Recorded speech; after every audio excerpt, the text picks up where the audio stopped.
Hello friends, once again welcome back to YouTube channel ADUB learning पर आपका welcome है। और मैं यहाँ पर आपके सामने लेकर आई हूँ सीडीपी में पियाजे, कोहलबर्ग एवं वाइगोत्स्की के प्रिंसिपल्स। बहुत ज़्यादा इंपॉर्टेंस होते हैं इसके सिद्धांत, और ये सभी ऑल स्टेट एग्जाम्स में पूछे जाते हैं। यूपी टेट हो या फिर आपका सेंट्रल लेवल का एग्जाम हो, टेट हो, या फिर कोई भी अदर आपका स्टेट एग्जाम्स हो, पियाजे और कोहलबर्ग और वाइगोत्स्की के यहाँ से बिल्कुल क्वेश्चंस आपके 100% क्वेश्चंस यहाँ से बनते हैं। तो इनकी थ्योरीज भी और इनके जो क्वेश्चंस है वो आपको बिल्कुल मैं यहाँ पे आपको डिस्कस कराऊंगी। अगर आपने अभी तक हमारे एडीयूबी चैनल, एडीयूबी लर्निंग चैनल को सब्सक्राइब नहीं किया है आप सब्सक्राइब कर सकते हैं। लेसन 5 है पियाजे, कोहलबर्ग एवं वाइगोत्स्की के सिद्धांत, प्रिंसिपल ऑफ पियाजे, Kohlberg and Vygotsky. Question number first है, जीन पियाजे के संज्ञानात्मक विकास की किस अवस्था में बच्चे आंख, कान एवं नाक से सोचते हैं?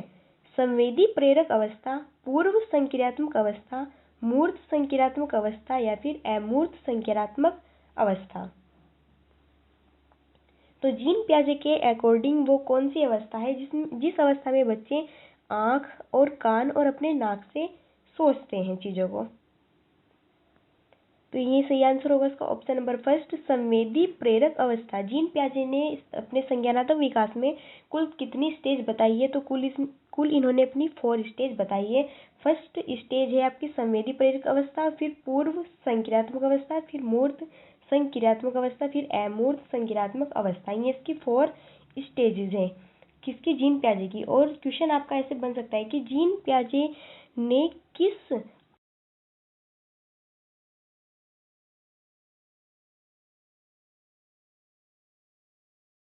बन सकता है कि जीन पियाजे की कुल कितनी अवस्थाएं हैं? तो जीन पियाजे की कुल 4 अवस्थाएं हैं। और वो ऐसे भी क्वेश्चन पूछ सकता है एग्जामिनर की जो जीन पियाजे की स्टेजेज है, थर्ड स्टेज पे कौन सी स्टेज आती है, फोर्थ स्टेज पे कौन सी वाली स्टेज आती है, और फर्स्ट वाली पे कौन सी स्टेज आती है, और सेकंड नंबर पर कौन सी स्टेज आती है। ये क्वेश्चन बिल्कुल पूछ सकता है एग्जामिनर। तो ये आपको बिल्कुल यहाँ से इनको आपको देखते हुए चलना है। इसके आसपास के जितने भी क्वेश्चन है वो डिस्कस कर रही हूँ, तो आपको यहाँ पे देखते हुए चलना है।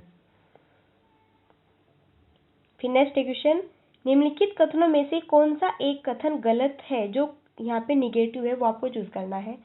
जिन बालकों का औपचारिक संक्रियात्मक चिंतन ऊंचा होता है उनका शिक्षण स्तर भी ऊंचा होता है। बालक अपने पर्यावरण के साथ अनुकूल करने के लिए अनेक नियमों को सीख लेता है। संज्ञानात्मक विकास का तात्पर्य बच्चों के सीखने से है। पियाजे ने संज्ञानात्मक विकास को 5 भागों में विभाजित किया है। अगर आपने सही तरीके से इसको रीड किया है फर्स्ट वाले क्वेश्चन को, तो आपको यहाँ पे देखते क्वेश्चन का ऑप्शन बन गया होगा कि हाँ इसका आंसर क्या होने वाला है, जो कि ये रॉन्ग है ऑप्शन।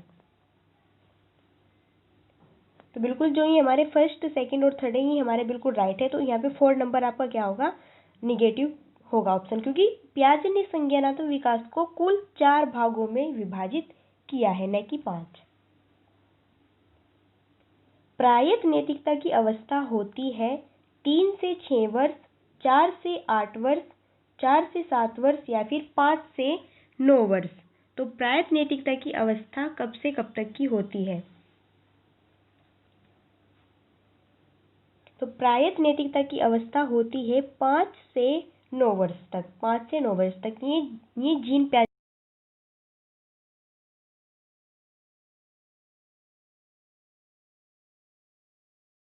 स्वायत्त नैतिकता की अवस्था, जो ये प्रायत नैतिकता की अवस्था ये 5 से लेकर 9 वर्ष तक की अवस्था मानी है जीन पियाजे ने।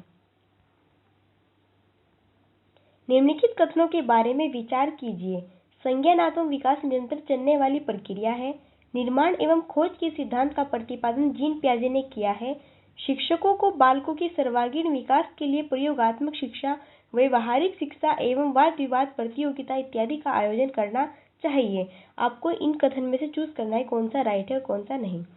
1 और 2, 2 और 3, केवल 3 या फिर ये सभी। तो बिल्कुल यहाँ पे सही आंसर होगा आपका ऑप्शन नंबर 4, ये सभी, ऑल ऑफ दीज, जितने भी आपके ऑप्शन हैं सारे राइट है। लॉरेंस कोहलबर्ग के संदर्भ में निम्नलिखित में से कौन सा कथन असत्य है? जो कथन गलत है वो आपको चूज करना है। कोहलबर्ग एक अमेरिकी मनोवैज्ञानिक थे। कोहलबर्ग ने जीन पियाजे से प्रभावित होकर नैतिक विकास का सिद्धांत दिया। कोहलबर्ग ने नैतिक विकास को 3 अवस्थाओं में बांटा है, या फिर कोहलबर्ग ने पूर्व परंपरागत स्तर को 6 से 11 वर्ष के बीच माना है।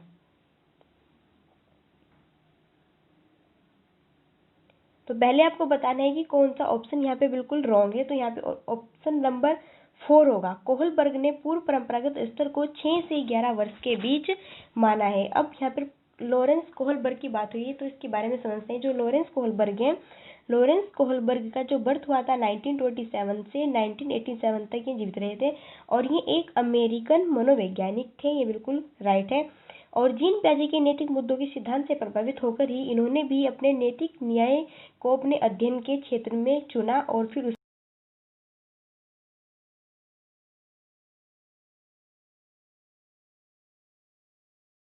परंपरागत स्तर की जो ये अवस्था है, इन्होंने ये 7 से 10 वर्ष के बीच मानी है। कब से कब? 7 से 10 वर्ष के बीच तक मानी है। तो यहाँ पर ये गलत है कि 6 से 11। तो ये मानी है इन्होंने 7 से 10 वर्ष के बीच। निम्नलिखित में से कौन सा एक भाग परंपरागत नैतिक स्तर से जुड़ा हुआ है? सामाजिक अनुबंधन अभिमुखता, अधिकार संरक्षण अभिमुखता, दंड तथा आज्ञा पालन अभिमुखता, या फिर उपरोक्त में से कोई नहीं।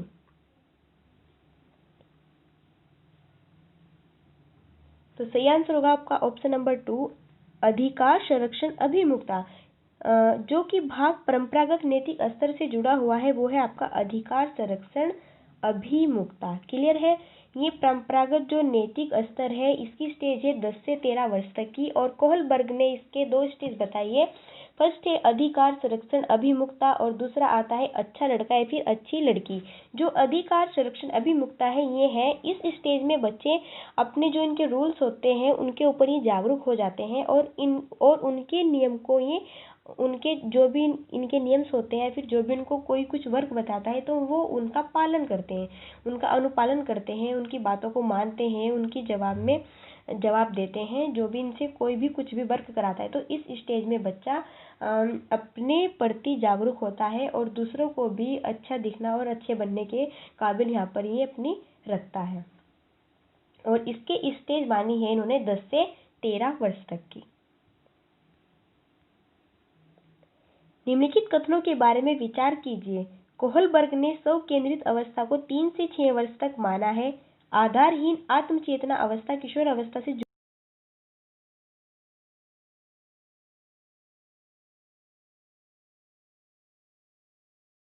कौन सा कथन सही नहीं है? जो कथन सही नहीं है वो आपको चूज करना है। केवल 2, केवल 3, केवल 1, या फिर ये सभी।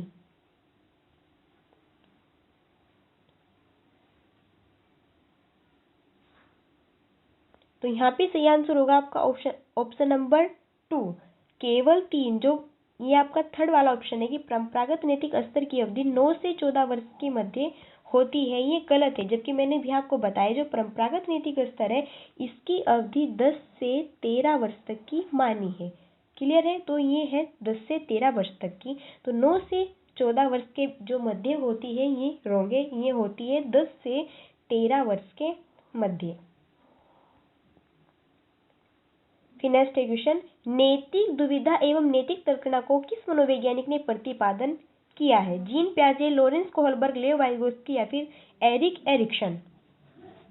तो नैतिक दुविधा और नैतिक तर्कणा जहाँ पर भी बात आती है तो सबसे ज्यादा हमारे फेमस रहते हैं नैतिक में कौन? लॉरेंस कोहलबर्ग सबसे ज्यादा फेमस रहते हैं।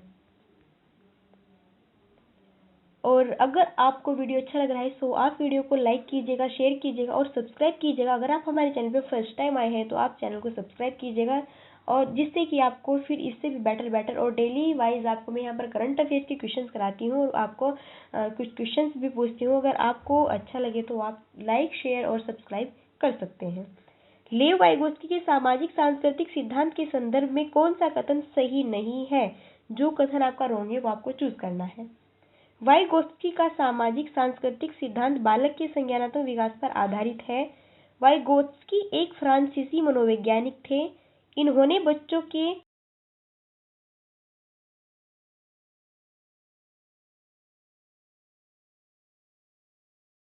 भावनात्मक एवं सामाजिक विकास को बढ़ाता है। कौन सा कथन आपका रॉन्ग है ये बताना है। तो यहाँ पे ऑप्शन नंबर 2 होगा कि वाइगोत्स्की एक फ्रांसीसी मनोवैज्ञानिक थे, जबकि अगर वाइगोत्स्की की हम बात करते हैं तो ये एक सोवियत रूस के मनोवैज्ञानिक थे। जो लेव वाइगोत्स्की है इनका बर्थ हुआ था 1896 में और 1934 में ये इनकी डेथ हो चुकी थी। और ये रूस के एक मनोवैज्ञानिक थे जिन्होंने बालकों की सामाजिक विकास से जो भी इनके सिद्धांत है उनका उन्होंने प्रतिपादन किया है। जहाँ पर भी आपकी सोसाइटी की बात या फिर कल्चरल की बात होती है वहाँ पर हमारे वाइगोत्स्की सबसे ज़्यादा फेमस रहते हैं। फिर नेक्स्ट क्वेश्चन है, संभाव्य या निकट विकास का क्षेत्र ZPD निम्नलिखित में से किस मनोवैज्ञानिक की देन है? जीन पियाजे, लॉरेंस कोहलबर्ग, लेव वाइगोत्स्की या फिर उपरोक्त में से कोई नहीं। तो इसका सही आंसर होगा आपका ऑप्शन नंबर 3 लेव वाइगोत्स्की। जो ये ZPD है इसकी फुल फॉर्म होती है जोन ऑफ प्रोक्सिमल डेवलपमेंट। क्या होती है? Zone of proximal development. और इस मनोवैज्ञानिक ये किस मनोवैज्ञानिक की देन है? तो ये है लेव वाइगोत्स्की की देन। निम्नलिखित कथनों के बारे में विचार कीजिए। बालकों का विकास सामाजिक क्रियाओं के अंतर्ग्रहण के आधार पर होता है। बालकों का मानसिक विकास अधिगम के द्वारा ही संभव है। बालकों में भाषा एवं चिंतन का विकास स्वतंत्र रूप से होता है। अब आपको चूज करना है कौन कौन से यहाँ पर ऑप्शंस आपके राइट है। केवल 1 और 2, 2 और 3, केवल 2 या फिर ये सभी।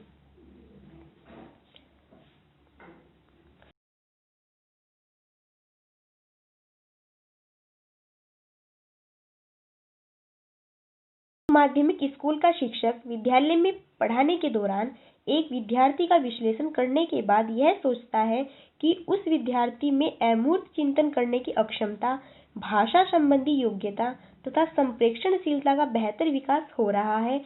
विद्यार्थी के बारे में शिक्षक की यह सोच पियाजे के संज्ञानात्मक विकास के किस अवस्था का सूचक है? संवेदी प्रेरक अवस्था, पूर्व संज्ञानात्मक अवस्था, मूर्त संज्ञानात्मक अवस्था या फिर औपचारिक संज्ञानात्मक अवस्था। तो एक माध्यमिक स्कूल का जो शिक्षक है वो विद्यालय में पढ़ाने के दौरान एक विद्यार्थी का विश्लेषण करने के बाद यह थिंक करता है कि विद्यार्थी अमूर्त चिंतन जो करता है उसमें अपनी अक्षमता उसकी अक्षमता होती है, वो अमूर्त चीज़ों को सोच सकता है, विचार कर सकता है उन पर। तो वो किस स्टेज में सोच सकता है, किस स्टेज में वो अमूर्त चिंतन के बारे में सोच सकता है, आपको ये बताना है। तो वो होगा आपका ऑप्शन नंबर 3 मूर्त संज्ञानात्मक अवस्था में बच्चा अमूर्त चिंतन के बारे में सोचना स्टार्ट कर देता है। तो 3rd स्टेज यहाँ पे राइट है। फिर कुछ विगत वर्षों में पूछे गए यहाँ पे क्वेश्चन है जो कि ऑल स्टेट एग्जाम्स में या फिर किसी भी स्टेट में पूछे जा सकते हैं या फिर कब पूछे गए हैं, तो वो क्वेश्चन है आपके सामने। बच्चे दुनिया के बारे में अपनी समझ का सर्जन करते हैं, इसका श्रेय ब्लैंक को जाता है। देखो सीटेट जून 2011 में ऑलरेडी से पूछा जा चुका क्वेश्चन है। पियाजे, पावलोव, कोहलबर्ग या फिर स्किनर। तो बच्चे दुनिया के बारे में अपनी समझ का सर्जन करते हैं, ये है सबसे फेमस है जीन पियाजे। दुनिया के बारे में खोज करना, पहचानना, जाना वाना, विचार अपने खुद के लगाना, खोज से अपनी चीज़ों को ढूंढना, पहचानना, ये सब हमारे जीन पियाजे की अकॉर्डिंग है। जीन पियाजे कहते हैं कि अपनी तार्किक चीज़ों से अपने खुद से चूज करो, अपनी चीज़ों को खुद से खोजो।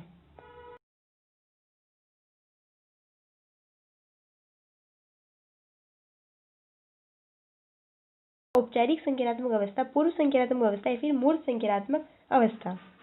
वो कौन सी स्टेज है जब बच्चा तार्किक रूप से अपनी वस्तुओं घटनाओं के बारे में चिंतन स्टार्ट कर देता है? कौन सी अवस्था में कर देता है? तो बिल्कुल यहाँ पे आपका ऑप्शन नंबर क्या होगा 4 मूर्त संज्ञानात्मक अवस्था। जहाँ पर भी आपकी तार्किक की बात आती है, चिंतन की बात आती है, तो सबसे फेमस स्टेज इनकी 3rd वाली मूर्त संज्ञानात्मक अवस्था। बच्चों के बौद्धिक विकास की 4 विशिष्ट अवस्थाओं की पहचान की गई है, कोहलबर्ग द्वारा, एरिक्सन द्वारा, स्किनर द्वारा, पियाजे द्वारा। तो बच्चे के बौद्धिक विकास की जो 4 स्टेजेस बताई, किसने बताई? आपको पता है, मैंने बताया था। तो किसने बताया है? ये जीन पियाजे ने बताया है। जीन पियाजे सबसे ज़्यादा फेमस रहते हैं, अपने इम्पोर्टेंस बहुत ज़्यादा रखते हैं। तो जीन पियाजे के बारे में थोड़ा समझते हैं। जीन पियाजे का बर्थ 1896 में हुआ था और इनकी डेथ 1980 में हुई थी। और जो ये है ये स्विट्जरलैंड के एक मनोवैज्ञानिक थे। कहाँ के थे? जीन पियाजे। पूछ लिया जाता है क्वेश्चन की जीन पियाजे कहाँ के मनोवैज्ञानिक थे, तो जीन पियाजे स्विट्जरलैंड के मनोवैज्ञानिक थे और इन्होंने सबसे ज़्यादा खोज के विषय में अपने आप को यहाँ पर इम्पोर्टेंस रखते हैं कि खोज, आप स्वयं की खोज कीजिए तो आप अपनी बुद्धि लगाइए हर चीज़ में तो आप बेटर बन सकते हो। और इन्होंने अपने खुद के बच्चे पर एक्सपेरिमेंट करके देखा था। सबसे बड़ी बात होती है कि बंदा अपने खुद के बच्चे पे एक्सपेरिमेंट करके देख रहा है चीज़ों पर। पियाजे के अनुसार निम्नलिखित में से कौन सी अवस्था में बच्चा अमूर्त संकल्पनाओं के विषय में तार्किक चिंतन करना आरंभ करता है? मूर्त संज्ञानात्मक अवस्था, औपचारिक संज्ञानात्मक अवस्था जो कि 11 वर्ष, संवेदी प्रेरक अवस्था जन्म 2 वर्ष, पूर्व संज्ञानात्मक अवस्था 2 से 7 वर्ष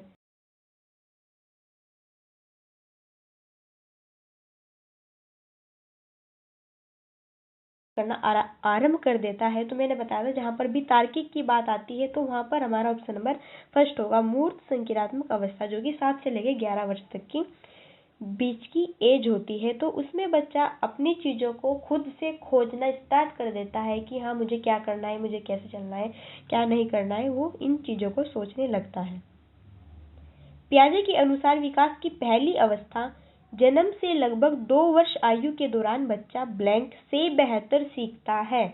निष्क्रिय शब्दों को समझने के द्वारा, अमूर्त तरीकों से चिंतन द्वारा, भाषा के नए अर्जित ज्ञान के अनुप्रयोग द्वारा या फिर इंद्रियों के प्रयोग द्वारा।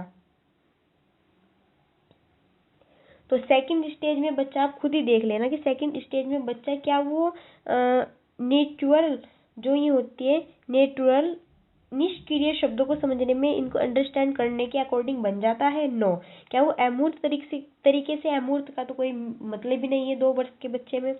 और क्या वो भाषा के नई अर्जित ज्ञान के अनुप्रयोग द्वारा उनको पहचानने लगता है क्या यूजफुल है क्या नहीं है? तो 2 वर्ष का तो बच्चा कुछ भी नहीं जानता है। तो वो क्या करता है, अपनी इंद्रियों के प्रयोग के द्वारा यहाँ पर चीज़ों को सीखता है। जो उनकी आँख, नाक, कान और जो ये ईयर होते हैं, सुनता है, देखता है और चीज़ों को समझता है, तो फिर वो अंडरस्टैंड करता है, अनुकरण करता है। बच्चों के संज्ञानात्मक विकास को सबसे अच्छे तरीके से कहाँ परिभाषित किया जा सकता है? खेल के मैदान में, विद्यालय एवं कक्षा में, ऑडिटोरियम में या फिर गृह में? तो बच्चों के संज्ञानात्मक विकास को सबसे अच्छे तरीके से हम विद्यालय और कक्षा में सबसे अच्छी तरीके से उसको हम परिभाषित कर सकते हैं। फिर नेक्स्ट है, बालकों की सोच है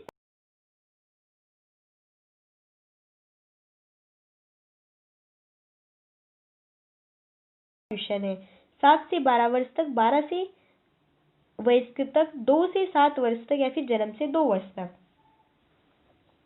तो अमूर्तता की अपेक्षा मूर्त अनुभव एवं प्रत्ययों की, तो यहाँ पर पूछा है आपसे कि मूर्त जो स्टेज है, मूर्त अवस्था है, वो अवस्था कब से कब तक है? तो वो है आपकी 7 से 12 वर्ष तक की।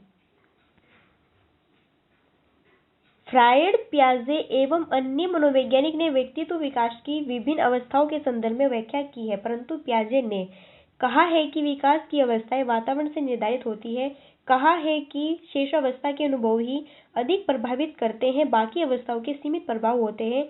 विभिन्न अवस्थाओं को समझाने के लिए संज्ञानात्मक बदलाव के बारे में कहा या फिर उपरोक्त में से कोई नहीं? आपको बताना है कौन सा ऑप्शन जहाँ से राइट होगा। तो जीन पियाजे ने अपनी अवस्थाओं के व्याख्या में कहा है कि विभिन्न अवस्थाओं को समझाने के लिए संज्ञानात्मक बदलाव के बारे में इन्होंने कहा है। क्लियर है, क्योंकि इन्होंने संज्ञानात्मक विकास पर अपना बल दिया है, उन पर चीज़ों को बताया है। आपकी जो सीटेट है इसमें सबसे ज़्यादा आपकी यहाँ पर एक प्रॉब्लम रहती है कि इसमें क्वेश्चन बहुत ज़्यादा बड़े बड़े पूछे जाते हैं, बहुत डीपली पूछे जाते हैं और एग्जाम्स में बहुत कम टाइम रहता है आपका, 2 हॉर्स रहता है ओनली, और इतने बड़े बड़े क्वेश्चन को आपको वहाँ पर रीड करना होता है। पैडोलॉजी को आपको समझकर फिर क्वेश्चन को आपको वहाँ पर देने होते हैं। तो सीटेट में सबसे ज़्यादा प्रॉब्लम रहती है कि बहुत बड़े बड़े क्वेश्चंस पूछे जाते हैं सीटेट में, बहुत बड़े बड़े क्वेश्चन पूछे जाते हैं आपकी पैडोलॉजी में। सो ये थे आपके आज के आपके फर्स्ट से आपके 20 तक के क्वेश्चंस किए हैं। तो आप मेरे को कमेंट बॉक्स में बताइएगा कि आपके कितने क्वेश्चंस यहाँ पर राइट हुए हैं इन 20 क्वेश्चंस में से। अगर आपको वीडियो अच्छा लगा है तो आप वीडियो को लाइक, शेयर, सब्सक्राइब कीजिएगा हमारे एडीओवी लर्निंग चैनल